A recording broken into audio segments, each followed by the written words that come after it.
There we go, we've reinforced our good friends, and now we are set on besieging the settlement.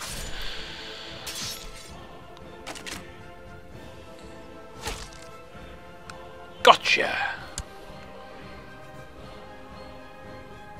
Can we not merge the troops? Who died?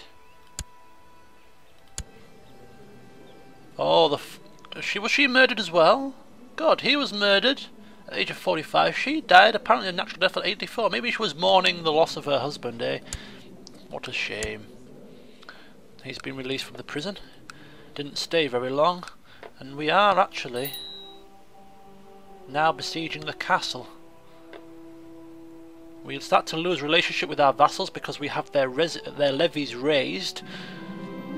And I'm just going to put this on here so that we get to see the siege progress. This is the percentage. This is probably a good time to explain how this works if you don't know what the hell's going on when it comes to battle and things. Right, my son William practically lives in the kitchens. The little glutton. Eat and be merry. Give him the bit, give him the birch, another beating. Talk to him about moderation. Pray Jesus will save him. Again, praying. Why? Why would I pray for my child to stop eating food? To be honest with you, I'm going to say eat and be merry. I was an orphan, I came for nothing, and I enjoy my food as much as the next person. So, child, eat to your heart's content. So what happens is, in war here, there's two ways we can go about it. We invade the other person's land, which we've done, to try and assault or besiege their settlements. As you can see, this county here has a castle. Every settlement, every county has a castle as its predominant base, and we will end up sieging that first. And then once that falls, either by assault, which we can do by clicking this button if we are the leader of the siege. And of course, if you assault a settlement, you stand to lose a lot of troops throwing them against the walls. So I usually do tend to just simply wait out and siege and starve them out. So when you do siege, depending on how many troops you've got, the fort level of their settlement, and also how many troops they've got in the garrisons, it takes a certain length of time. And as you can see, this bar's constantly going down here. Here you can see the percentages going up. That is basically as long as it takes to siege out the settlement. So when this has been sieged out and starved out and we've captured it, we then move on to the next settlement, do the same there, move on to the next settlement and do the same there. And when this war score reaches 100%, we can then end the war by enforcing our demands. Back to my nettlesome neighbour. He's now stopped sending me his requests, so we'll pat ourselves on the back for our little disband the boats, for our little minor victory there.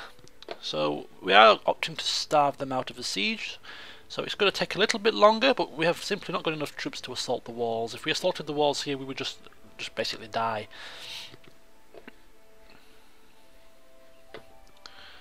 So as time ticks by, nice and steadily, we just have to wait and see what happens. So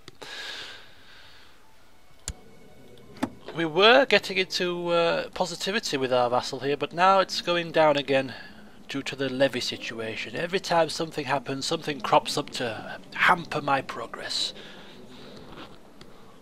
But we'll live with it.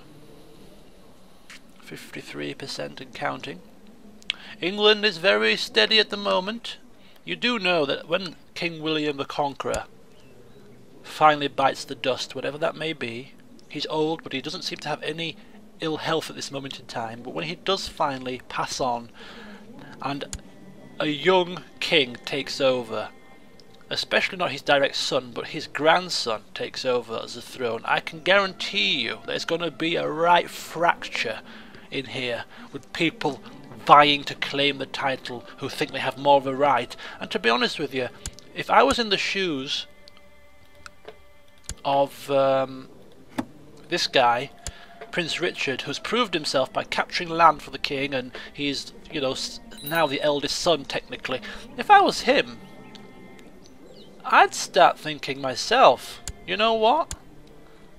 I have a flaming more of a claim to be king of England than that little whippersnapper, my nephew. Does he have a claim? He must have a claim, but it doesn't seem to be on here. He's actually third in line, so he does have an official claim, if you will. But yeah, I would be really considering causing a rift. Whoa, whoa, whoa, whoa, whoa, whoa! King William of England has been excommunicated. Ring any bells, folks? What is it with English kings and the Pope that they can never get along? And it's King Philip of France that has requested this. No surprise, but and what is it with England and France being at war with each other? It's just happening all over again. It's like deja vu. Right, this lower crown authority of England faction is still going on. Still has no weight to it though. And as per usual, Count George still not going to join it. Oh my god, it seems the young women no longer have the power to seduce me. Finally, Count George of Cornwall is hanging up his... No longer feeling lustful, no longer greedy, no longer lustful. Maybe in his old age he's coming to the realization that he can't go on like this. Becoming a respectful person, dare I add? Whatever next? He'll probably lose content and start to get a bit of ambition, and then God knows where we'll be.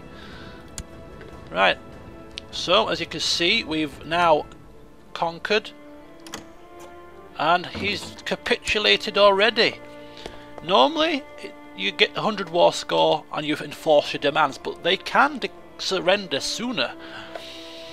And basically, he's given away the county of Dyfed. And he is he's giving up. So we're not quite fabricated a claim on the duchy, but we do have the county. So Count George of Cornwall is now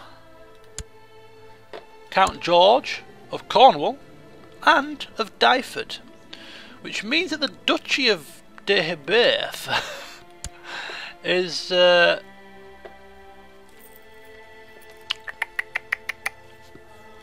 probably up for grabs.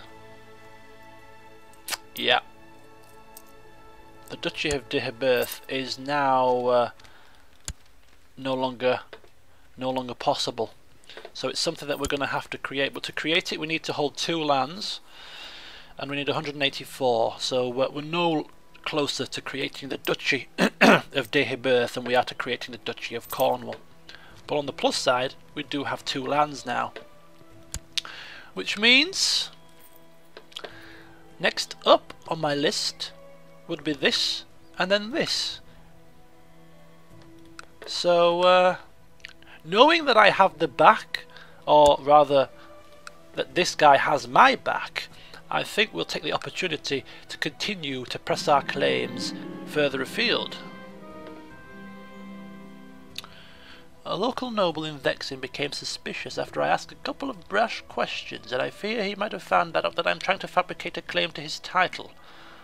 So not only are we taking an eternity to claim Vexin for the king, we are now slipping up and giving the game away to boot.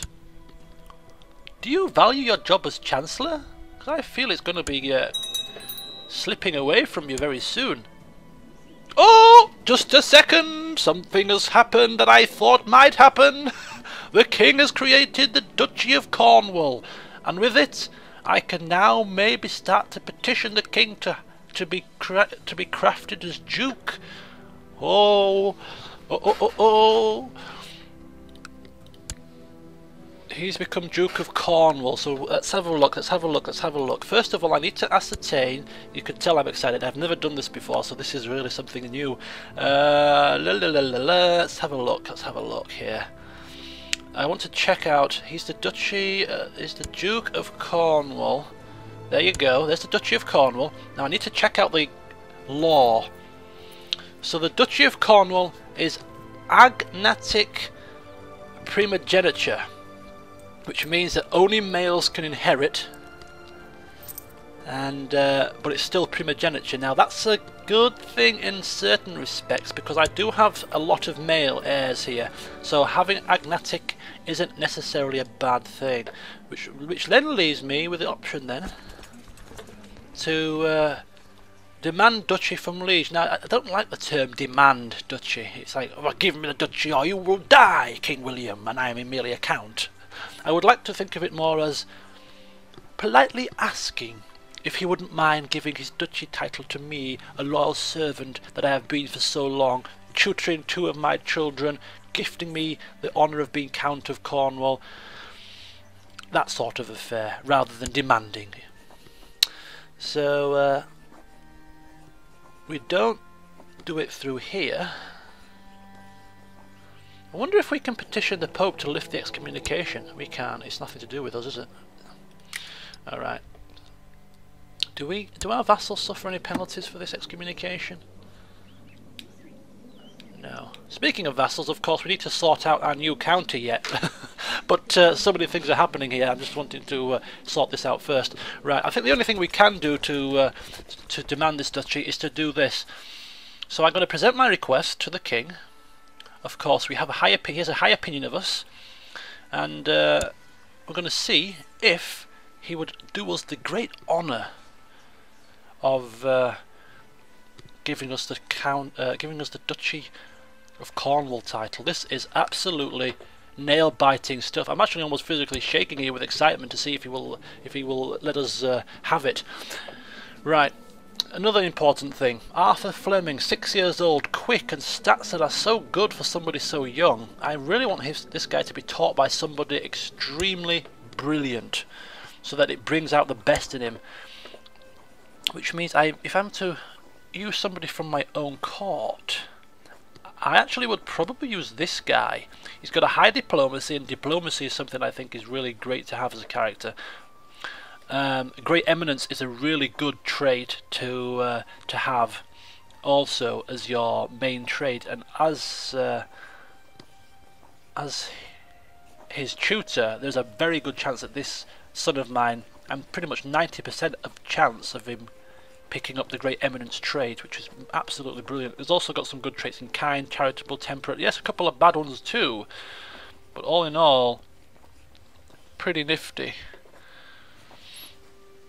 Of course, myself, I'm not too shabby. Not too shabby in the slightest.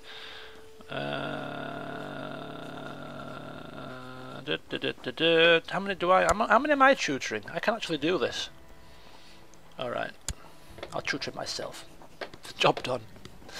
Vassal levies. Oh shoot, the beds. Better disband these units before my vassals have a heart attack on me. Right, let's see what the king says. Oh my god, I thought he'd hung up. I thought he'd retired from this affair. Well, at least with his lovers, maybe his wife. Maybe he's now going to try and woo his wife. Yes! Your words ring true. You have been a great servant to England, and now I honour you with the title of Duke of Cornwall. Yes! Now let's see if it's true about the succession, the line of succession. It is true. So now, because I am the Duke of Cornwall, I take the law that the king imposed, and that's agnatic primogeniture. So we'll have no female heirs, which means it's a little bit 50-50. You've got to really push for sons now. Wow. So I'm going to keep it paused. I know people like to see. I might just kick it down to 1 speed actually, whilst I sort things out, because I've got a few things to sort out here. For a start, I probably have some new council members that I might be able to appoint, because I've got a few new mayors and things.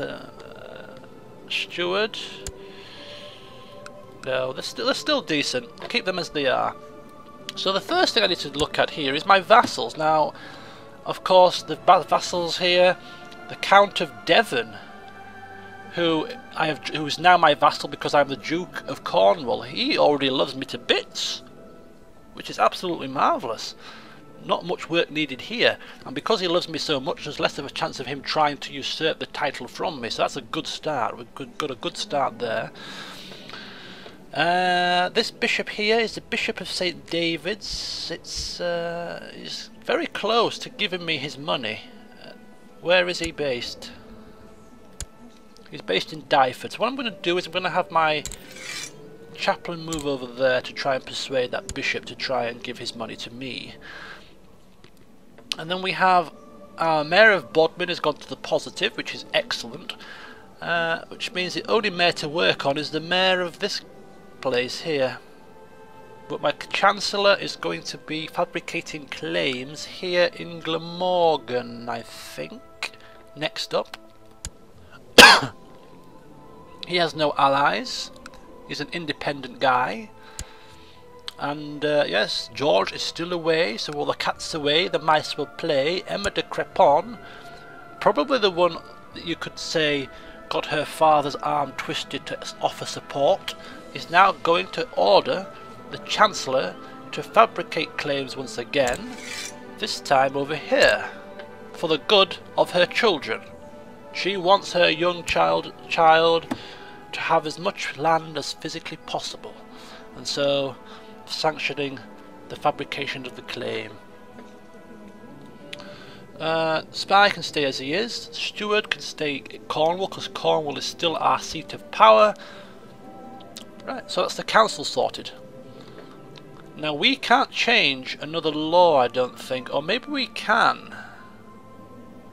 Maybe we can change the laws here, because these are now ducal laws. We couldn't change the county laws of Cornwall because we've changed them once before, but these are now different laws.